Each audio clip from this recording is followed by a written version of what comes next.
All right, so we're back and ready to dive into a topic that's got Texans fans buzzing. Yeah, you know it. The return of Nico Collins Yeah. could be a game changer for Houston on Sunday night. Big time.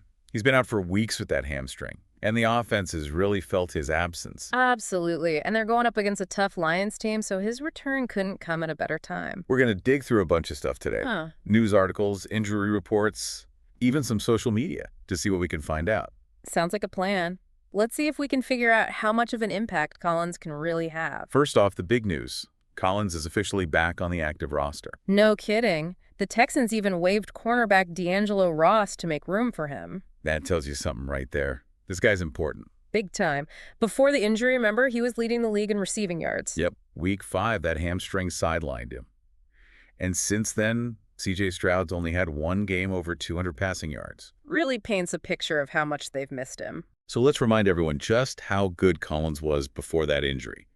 32 catches, 567 yards, and 3 touchdowns in just 5 games. Averaging over 100 yards a game. 113.4 to be exact.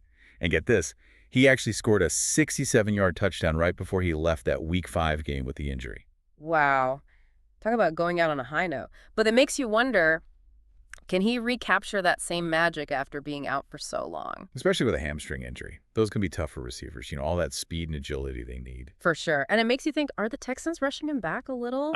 Especially with all the other injuries they've got. Right. Let's not forget, their other star receiver, Stephon Diggs, is already done for the season with that torn ACL. Oof. Yeah. The Texans' offense is already missing a ton of firepower without him, so Collins coming back, even if he's not fully healed, it's a huge deal. Okay, but here's the thing. Will he even play on Sunday? Officially, he's listed as questionable. Yeah, that 50-50 chance. Coaches will probably see how he feels pregame, maybe even run him through some drills before making a decision. So, even though we see that video of him dancing at practice, doesn't necessarily mean he's a lock to play. Exactly.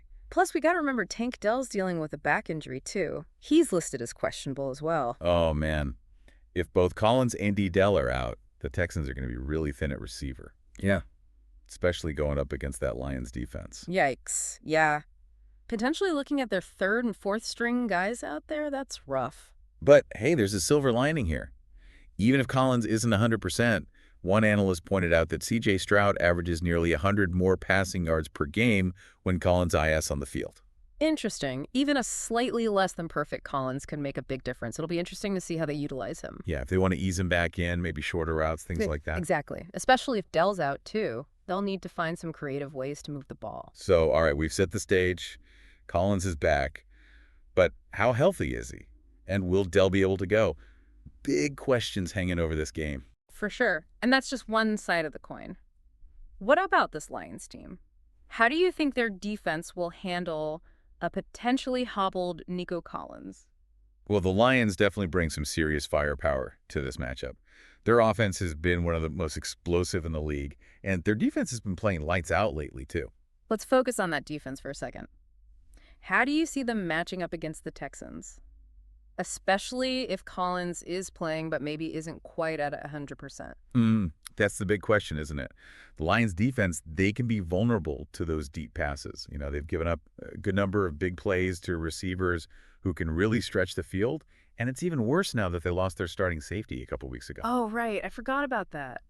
That's where a healthy Nico Collins would really be a problem for them. Remember that 67-yard touchdown he scored right before the injury? Yeah, exactly. But even if Collins isn't fully back to speed, just the threat of him going deep could force the Lions to adjust their coverage, right? Maybe that opens up opportunities for other receivers. So it's kind of a risk-reward situation for the Lions defensive coordinator. Do they try to shut down Collins, even if it means leaving other areas open? Tough call for them. And a lot depends on how healthy Collins really is. If he's moving well, showing that burst he's known for, the Lions are going to have to account for him on every play. Which brings us back to that whole uncertainty about his injury. We've got some articles here that go into the details of hamstring injuries, how long they typically take to heal. And they paint a pretty cautious picture, Even when a player's cleared to play, it can take weeks to fully regain that explosiveness and speed. One analyst even said to watch Collins' body language early in the game.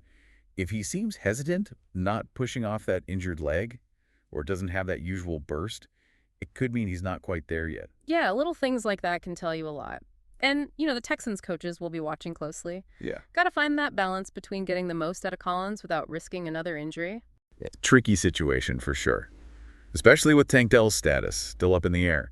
If he's out or limited, the Texans' passing game takes another hit. Absolutely. No Collins, no Dell. The Texans might have to rely on the running game a lot more, try to control the clock, keep that Lions offense off the field.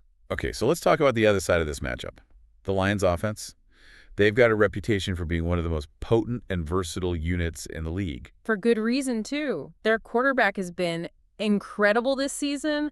Dude's got a cannon for an arm, not afraid to take chances. And the players around him, top notch. You're talking about the reigning Offensive Rookie of the Year, right? He's living up to the hype and then some. 400 passing yards last week. Crazy numbers. Yeah. But it's not just him. They've got a bunch of talented receivers, a tight end who's a mismatch nightmare, and a running back who can hurt you catching passes or running the ball. They've got weapons everywhere. So yeah, the Texans defense is going to have their work cut out for them, especially if their secondary is shorthanded. No doubt. This is where their defensive coordinator needs to get creative. Gotta come up with a game plan that can slow down this Lions attack. What kind of strategies are we talking about here? Well, they could try mixing up their coverages, blitz more often, maybe even double team that Lions' top receiver. The key is to keep their quarterback off balance, disrupt their rhythm. So it sounds like this game could come down to a battle of adjustments. Which coaching staff can outsmart the other? Exactly. It's a mental game as much as a physical one. That's what makes this matchup so interesting. And let's not forget about home field advantage. The Texans are playing in front of their own fans, always a passionate crowd, especially for a primetime Sunday night football game. That energy can definitely make a difference, Yeah. Especially if the Texans' offense is sputtering a bit. A loud crowd can be a real boost for the home team and a distraction for the visitors. It's like having an extra player out there. Could really swing the momentum. Absolutely. But to be fair, the Lions have shown they can win on the road. They're a resilient bunch, and they've won in some tough environments this season. So while home field advantage is a plus, it's not a guarantee. Right. There are just so many factors in play here. Collins' health, Dell being questionable, the Texans' defensive game plan, the Lions' explosive offense, even the crowd. It's hard to say how it'll all shake out. Yeah, it's tough to call. Yeah. And that's what makes it so exciting. Totally agree. Clash of styles, battle of wits, and a game that could have big implications for both teams' playoff chances. I'm already on the edge of my seat. What else do we have in our stack of sources? Anything that might give us more insight into this game?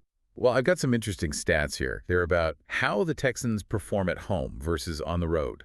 Oh, yeah, good point. Home field advantage can be a real factor, and with the Texans' offense potentially not at full strength this week, could be huge for them. Yeah, these articles talk about how home teams tend to get more calls from the refs and how that crowd noise can even affect the other team's play calling. Interesting stuff.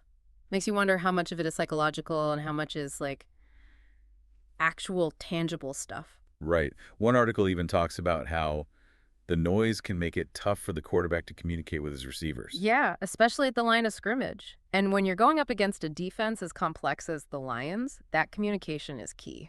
If that crowd can disrupt that, even a little bit, that's a big win for the Texans. No doubt. It's almost like the crowd becomes part of the Texans' defense, right? Disrupting the Lions' rhythm, giving the Texans' D a chance to make some plays. Exactly. And think about the effect on the Texans' offense, too. If they're struggling, that crowd gets roaring. Could be a real shot in the arm. For sure. I can already picture the stadium erupting if Collins makes a big catch or if somebody breaks a long run. Oh, yeah. That kind of energy that's contagious could really swing the momentum. You better believe the Texans coaches will be trying to use that to their advantage. I bet they try to get that crowd going early and often. Maybe some trick plays, something to get the fans fired up. Could be. Especially if they're trying to control the tempo, keep that Lions offense off the field. So, yeah. Looks like the Texans will be trying to use every advantage they can get this Sunday night. For sure. It's going to be really interesting to see how it all plays out. We've got Collins' health, Dell's status, the coaching matchup, that Lions offense, and now the home field advantage. A lot of factors to consider. Makes it almost impossible to predict. But that's what makes it fun to watch, right? You said it. And for those of you watching live, pay close attention to how both teams adjust during the game. Yeah, watch how they use Collins, how the Lions defend him, things like that. Those little details can tell you a lot about what each team is thinking. Exactly. And for everyone who can't catch the game live, no worries. We'll be back next week to break it all down. Yep, we'll go over the coaching decisions, the big plays, and of course the final score. All right, folks, keep those mental playbooks handy, and we'll see you next week for another deep dive into the NFL. Thanks for listening, everybody.